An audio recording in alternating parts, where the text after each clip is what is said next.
రాకాలోకంకి స్వాగతం. ఈ కంటెంట్ మీకు నచ్చినట్టయితే లైక్ చేయండి, మీ బంధుమిత్రులకి షేర్ చేయండి. ఇప్పటి వరకు సబ్స్క్రైబ్ చేసుకోకపోతే సబ్స్క్రైబ్ బటన్ని నొక్కండి. అదేవిధంగా బెల్ ఐకాన్ని కూడా తప్పనిసరిగా నొక్కండి. జై హింద్ మిత్రులారా. అదే దెబ్బ పదే పదే తగిలిన చోటే తగిలిన రకమైన దెబ్బే అదే దెబ్బ పదే పదే తగులుతోంది పాకిస్తాన్కి. అయినా పాకిస్తాన్ సైన్యం కానీ, ప్రభుత్వం కానీ, నాయకులు కానీ, పాలకులు కానీ పాఠాలు నేర్చుకోవటం లేదు. పాకిస్తాన్లో ఎక్స్క్లూజివ్గా మిలిటరీ సిబ్బందిని బలూచిస్తాన్ నుంచి వివిధ రాష్ట్రాల్లోని రైల్వే స్టేషన్లకు చేర్చేటటువంటి ట్రైన్ జఫర్ ఎక్స్ప్రెస్. ఈ జఫర్ ఎక్స్ప్రెస్ పైన మరొక్కసారి దాడి జరిగింది. 2024 నుంచి మొదలు పెడితే ఇది 6వసారి అదే ట్రైన్ మీద అదే రకమైనటువంటి దాడి. బలూచ్ సాయుధులు ఈ ట్రైన్ని ఆపటము, అయితే కిడ్నాప్ చేయటము, లేదా బాంబు పెట్టడము, లేకపోతే పట్టాలు ధ్వంసం చేయటము, లేకపోతే ఇంకో రకం. ఈసారి జరిగినటువంటి దాడి పాకిస్తాన్కి తాను చేసినటువంటి పనిని వడ్డీతో సహా గుర్తుకు తెచ్చేటటువంటిది. ఎందుకంటే 2019లో పుల్వామా దాడి చేసింది. ఈ దాడికి సూత్రధారిని ఇటీవలే పాక్ ఆక్రమిత జమ్మూ కాశ్మీర్లో గుర్తు తెలియని వ్యక్తులు కాల్చి చంపేశారు. ఇప్పుడు ఈ దాడి ఏ విధంగానైతే చేసిందో అదే విధమైనటువంటి దాడి. పుల్వామాలో సిఆర్పిఎఫ్ కాన్వాయ్ వెళ్తుంటే ఆ కాన్వాయ్కి సర్వీస్ రోడ్ నుంచి వచ్చినటువంటి మందుగుండుతో నిండినటువంటి కారు వచ్చి కాన్వాయ్ని గుద్దుకుంది.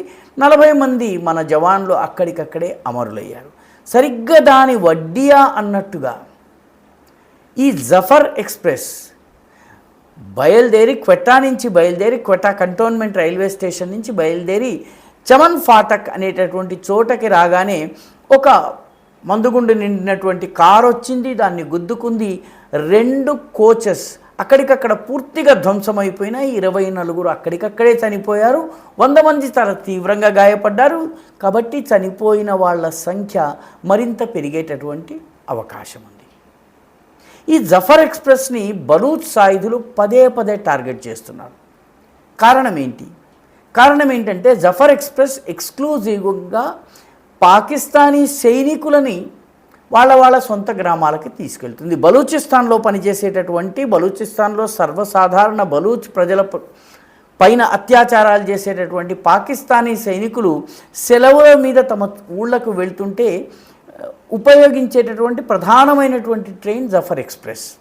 ఈ జఫర్ జమాలి అనేటటువంటి బలూచ్ రాజకీయ నాయకుడి పేరు మీద ఈ జఫర్ ఎక్స్ప్రెస్ వచ్చింది. ఈ జఫర్ ఎక్స్ప్రెస్ 1632 కిలోమీటర్లు ప్రయాణం చేసి క్వెటా నుంచి బయలుదేరి పాకిస్తాన్లోని అన్ని రాష్ట్రాలలోని ప్రధాన నగరాల్ని టచ్ చేస్తూ ఖైబర్ పఖ్తూన్వా రాజధాని అయినటువంటి పెషావర్ దాకా వెళ్తుంది. ప్రమాదం జరిగిన సమయంలో 300 మంది జవాన్లు ఉన్నారు. వీళ్ళందరూ కూడాను 26వ తారీఖు మే 26 నుంచి ప్రారంభమయ్యేటటువంటి ఈద్ వేడుకల్లో పాల్గొనేందుకు తమ గ్రామాలకు వెళ్తున్నారు. సరిగ్గా అదే సమయంలో పుల్వామా దాడి జరిగినట్టుగానే దాడి జరిగింది. 24 అక్కడికక్కడ చనిపోయిన వాళ్ళ సంఖ్య పెరిగే వాతావరణం ఉంది, పరిస్థితి ఉంది. 100 మందికి చాలా తీవ్రమైనటువంటి గాయాలు జరిగినాయి. ఇది మొట్టమొదటిసారి కాదు జఫర్ ఎక్స్ప్రెస్ మీద దాడి జరగటం. ఇది బలూచ్ లిబరేషన్ ఆర్మీకి చెందినటువంటి మజీద్ బ్రిగేడ్ వాళ్ళు నిర్వహించినటువంటి దాడి అని చెప్పి మజీద్ బ్రిగేడ్ స్వయంగా ప్రకటించుకుంది. ఇది ఒక సూసైడ్ బాంబర్ని ఉపయోగించి తాము ఈ దాడిని చేశామని కూడా బలూచ్ లిబరేషన్ ఆర్మీ ప్రకటించింది. నిజానికి జఫర్ ఎక్స్ప్రెస్ని టార్గెట్ చేయటం ఇది మొదటిసారి కాదు. ఇందాకే చెప్పినట్టుగా గత 3 సంవత్సరాలు 2024 నుంచి మొదలుపెట్టి ఇది 6వసారి దాడి చేయటం. 6 సార్లు అదే ట్రైన్ని అదే పద్ధతిలో అదే రకంగా దెబ్బతీస్తున్నా కూడాను పాకిస్తాన్ సైన్యం కానీ, సైనిక అధికారులు కానీ, పాకిస్తాన్ ప్రభుత్వం కానీ, పాకిస్తాన్ పాలకులు కానీ పాఠం నేర్చుకోలేదు, ఎలాంటి జాగ్రత్తలు తీసుకోలేదు. మన దేశంలో వందే భారత్ మీద రాళ్ళు విసిరినది ఇప్పుడు తగ్గిపోయింది ఆ సంఘటనలు. అదేవిధంగా ఒరిస్సాలో కుట్రపూరితంగా రైలు ప్రమాదాన్ని జరిపించినట్టు మనందరికీ తెలుసు. ఇప్పుడు ప్రమాదాలు ఆగిపోయాయి. తక్షణము దిద్దుబాటు చర్యలు తీసుకున్నట్టయితే ఈ తరహా దాడులు ఆగుతాయి. కానీ పాకిస్తాన్లో జఫర్ ఎక్స్ప్రెస్లో వెళ్తున్నటువంటి జవాన్లు, పాకిస్తానీ జవాన్లు చనిపోతున్నా కూడాను ఎలాంటి దిద్దుబాటు చర్యలు తీసుకోలేదు. 2024లో ఒకసారి దాడి జరిగింది. 2025 మార్చిలో అయితే మొత్తం ట్రైన్ని హైజాక్ చేశారు. దాదాపు 2-3 రోజుల పాటు హైజాక్ చేసిన తర్వాత పాకిస్తాన్ ఏకంగా మిలిటరీ యాక్షన్ చేసింది. దీనిలో 200కు పైబడి పాకిస్తానీ జవాన్లు చనిపోయారని చెప్పి బలూచ్ లిబరేషన్ ఆర్మీ చెప్తోంది. వాళ్ళ పేర్లను, వాళ్ళ యొక్క మిలిటరీ సర్వీస్ నంబర్లను కూడా అది విడుదల చేసింది. అయితే పాకిస్తాన్ ప్రభుత్వం మాత్రం ఒక 30 మంది మాత్రమే చనిపోయారని చెప్పి చెప్తుంది.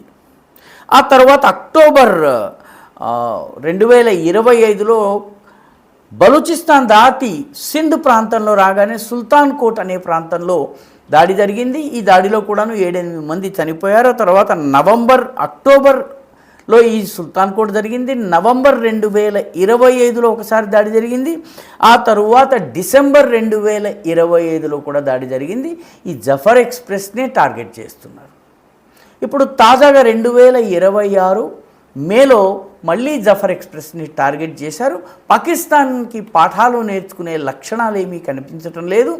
అదే ట్రైన్ని పదే అదే రకమైనటువంటి దాడి చేయటం ద్వారా పాకిస్తానీ జవాన్ల నైతిక స్థైర్యాన్ని దెబ్బతీస్తున్నారు. బలూచిస్తాన్లో ఆపరేట్ చేయడానికి పాకిస్తానీ సైనికులు భయపడేలా చేస్తున్నారు. చాలామంది సైనికులు బలూచిస్తాన్లో పోస్టింగ్ రాగానే వాళ్ళు సైన్యానికి రిజైన్ చేసి వెళ్ళిపోతున్నారు. పాకిస్తానీ సైన్యం అయితే ఖైబర్ పఖ్తూన్వాకి చెందినటువంటి, సింధ్కి చెందినటువంటి సైనికులు సైన్యం నుంచి రిజైన్ చేయడాన్ని, బలూచిస్తాన్కి పంపిస్తే రిజైన్ చేసే వాళ్ళని ఆ రిజిగ్నేషన్లని యాక్సెప్ట్ చేయొద్దని చెప్పింది. పంజాబీలు రిజైన్ చేస్తే యాక్సెప్ట్ చేయొచ్చు, కానీ ఖైబర్ పఖ్తూన్వా, బలూచిస్తాన్ అదేవిధంగా సింధ్కి చెందిన వాళ్ళు రిజైన్ చేస్తే ఆ రిజిగ్నేషన్ని యాక్సెప్ట్ చేయొద్దని చెప్పి ప్రకటించింది. మొత్తం మీద జఫర్ ఎక్స్ప్రెస్ మరోసారి టార్గెట్ అయింది. పాకిస్తాన్ ఏ పాఠాలు నేర్చుకోలేదు. ఈ వీడియో మీకు నచ్చినట్టయితే లైక్ చేయండి, షేర్ చేయండి, ఈ ఛానల్కు సబ్స్క్రైబ్ చేయండి. మీ అభిప్రాయాన్ని కమెంట్ల రూపంలో తప్పనిసరిగా పంపించండి.